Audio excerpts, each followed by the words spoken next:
Hello friends, आज मैं आपके साथ एक और नावल डिस्कस करने जा रही हूँ वर्जीनिया वुल्फ का, जिसका नाम है मिसेस डैलोवे। ये नावल पब्लिश हुआ था 1925 में और वर्जीनिया वुल्फ ने इसमें स्ट्रीम ऑफ कॉन्शियसनेस की टेक्निक इस्तेमाल की गई है। ये नावल एक डिटेल है सिर्फ एक दिन की, क्लैरिसा डैलोवे की लाइफ के एक दिन की डिटेल दी गई है, जो कि एक हाई सोसाइटी वुमेन है। पोस्ट फर्स्ट वर्ल्ड वार जो इंग्लैंड की क्या कंडीशन थी उसमें वो चीज़ बताई गई है। जो क्लैरिसा डैलोवे है ये एक हाई प्रोफाइल वुमेन है। ये स्ट्रगल कर रही है अपने कि ये बैलेंस मेंटेन कर सके अपनी लाइफ में, इंटीरियर जो उसकी इंटरनल लाइफ है और एक्सटर्नल जो वर्ल्ड है उसके बीच में एक बैलेंस क्रिएट कर सके। अब क्या होता है कि नावल एक दिन में ही सुबह शुरू होता है और रात को ख़त्म हो जाता है। इसमें क्या होता है कि क्लैरिसा डैलोवे अपने घर से निकलती है लंदन के मार्केट में, अपने नेबरहुड में जो उसके पड़ोस में मार्केट है वहाँ पे निकलती है कुछ फ्लावर की शॉपिंग करने के लिए, क्योंकि उसने अपने घर में एक हाई प्रोफाइल पार्टी रखी है बड़े लोगों के लिए और वो चाहती है कि ये पार्टी एक सक्सेस रहे।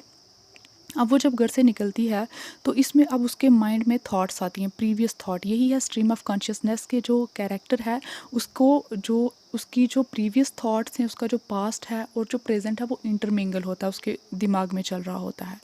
अब पास्ट में क्या हुआ था कि जब वो लोग रहते थे, पीटर वेल्श के साथ वो रहती थी। उसका एक लवर था जो उसे बहुत प्यार करता था और वो 18 ईयर की थी। उसने उसको प्रपोज़ किया था शादी के लिए, लेकिन क्लैरिसा ने तब मना कर दिया था क्योंकि पीटर वेल्श उसको एक हाई सोसाइटी और हाई प्रोफाइल लाइफ नहीं दे सकता था जो कि उसे रिचर्ड डैलोवे ने दी थी। अब उसको याद आता है कि तभी उसके साथ उसकी एक बॉर्टन में उसकी फ्रेंड भी थी जिसका नाम सैली सैटन है, और वो सैली सैटन की तरफ सेक्सुअली अट्रैक्ट थी। उसको वो उसका लव इंटरेस्ट थी और उन लोगों ने एक बार किस भी एक्सचेंज किया था, लेकिन वो एक साथ नहीं रह सकते थे क्योंकि जो सोसाइटी है वो एलो नहीं करती है ऐसी चीज़ों को। अब क्या होता है कि क्लैरिसा डैलोवे की शादी रिचर्ड डैलोवे से हो गई, जो कि एक प्रैक्टिकल हस्बैंड है। इन लोगों के बीच में कोई प्यार मोहब्बत वाला रिलेशन नहीं है, वो एक प्रैक्टिकल हस्बैंड है उसका। और इनकी एक बेटी है 17 ईयर्स की जिसका नाम एलिजाबेथ है।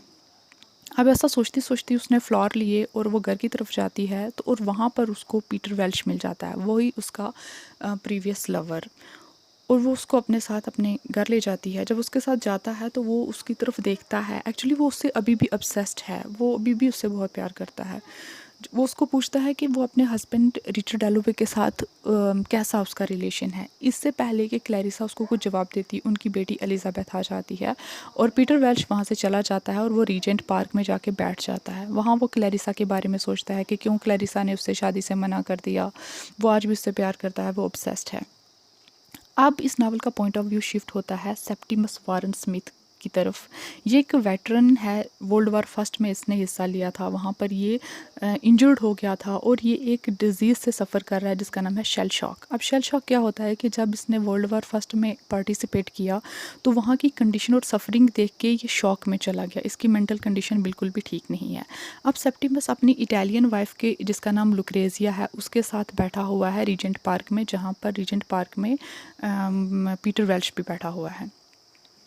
ये लोग वेट कर रहे हैं, कौन, लुक्रेजिया और सेप्टिमस वारन स्मिथ एक साइकाइट्रिस्ट का वेट कर रहे हैं जिसका नाम है सर विलियम ब्रैडशॉ, ताकि वो उसकी मेंटल कंडीशन उससे डिस्कस कर सकें। जो ये सेप्टिमस वारन स्मिथ है इसकी लाइफ कुछ अपोजिट चल रही है क्लैरिसा डैलोवे के साथ, क्योंकि ये दोनों ही यंग पोइट थे, ये दोनों ही लवर थे शेक्सपियर के, दोनों ही अपनी लाइफ को एंजॉय कर रहे थे। लेकिन क्लैरिसा की शादी के बाद उसकी लाइफ बिल्कुल चेंज हो गई और सेप्टिमस की वॉर में जाने के बाद उसको बहुत बड़ा शॉक लगा। अब वो नम है बिल्कुल, वो जो हॉरर जो उसने देखा वार का, और उसमें उसके एक फ्रेंड जिसका नाम इवान था उसकी भी डेथ हो गई, तो वार का एक्सपीरियंस जो था वो बहुत डरावना था। वो परमानेंटली वो उसकी डर चुका था और वो सीरियस मेंटल प्रॉब्लम से जूझ रहा था। सर विलियम ने सेप्टिमस की कोई बात नहीं सुनी, सीधा ये कह दिया कि उसको उसकी वाइफ लुक्रेजिया से अलग करके मेंटल असाइलम में भेज दिया जाए। अब उसी दिन दूसरी तरफ जो रिचर्ड डैलोवे हैं वो लंच कर रहे हैं, अपने कुछ हाई सोसाइटी के मेंबर्स हैं, ह्यू वाइट ब्रेड और लेडी ब्रूटन के साथ वो बैठे हुए हैं, लंच कर रहे हैं। और ये दोनों लोग लेडी ब्रूटन को हेल्प कर रहे हैं कि वो एक लेटर लिखे टाइम्स को। अब टाइम्स क्या है, लंदन का लार्जेस्ट न्यूज़पेपर, उसको कुछ ये लेटर लिख रही है। अब रिचर्ड डैलोवे अपने घर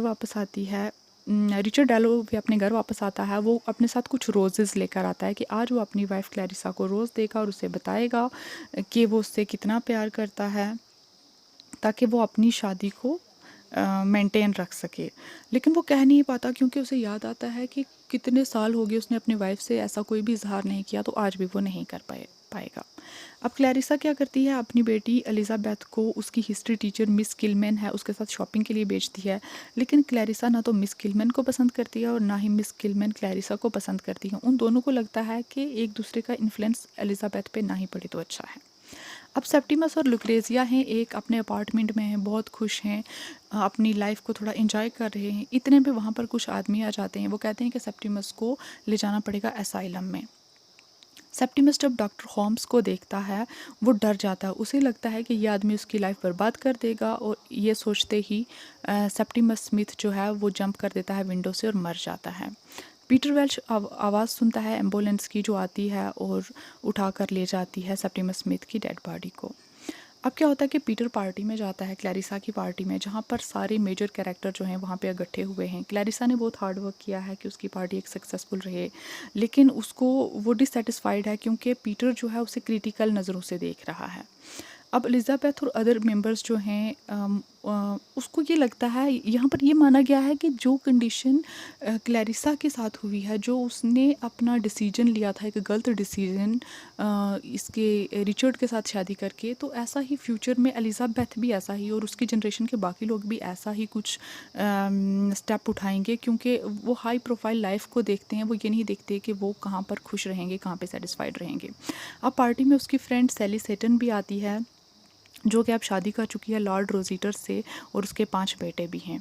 अब सर विलियम ब्रैडशॉ वहाँ पर लेट पार्टी में आता अपनी वाइफ के साथ, और वाइफ बताती है कि वो इसलिए लेट आई है क्योंकि उनके सेप्टिमस वारन स्मिथ ने सुसाइड कर लिया है, इसलिए वो पार्टी में आने में लेट हो गए हैं। क्लैरिसा ये बात सुन के वो सोच में पड़ जाती है। वो कहती है कि वो एडमायर करती है कि सेप्टिमस ने जो ये कदम उठाया है सुसाइड का, ये बहुत अच्छा है, क्योंकि ये जो साइकाइट्रिस्ट हैं विलियम ब्रैडशॉ, इन्होंने उसकी लाइफ इनटॉलरेबल बना दी थी, जैसे कि उसकी खुद की लाइफ को इनटॉलरेबल बना दिया है उसके हस्बैंड ने। अब पार्टी क्लोज होने वाली होती है, कुछ गेस्ट आ रहे हैं, कुछ जा रहे हैं। अब क्लैरिसा इंटर होती है रूम में और पीटर की तरफ मूव करती है, और पीटर उसे देख के बहुत खुश होता है, और उसके दिमाग में चल रहा होता है कि जिस तरह की लाइफ कितनी ब्यूटीफुल है। ये उसको माइंड में आता है सेप्टिमस के सुसाइड के बाद, कि वो अपनी लाइफ को खूबसूरत बना सकती है, उसे उसके जैसा कोई कदम नहीं उठाना चाहिए जो कि सेप्टिमस स्मिथ ने उठाया है। अगर आपको मेरी ये वीडियो पसंद आई तो प्लीज़ लाइक और सब्सक्राइब ज़रूर कीजिए। Thank you.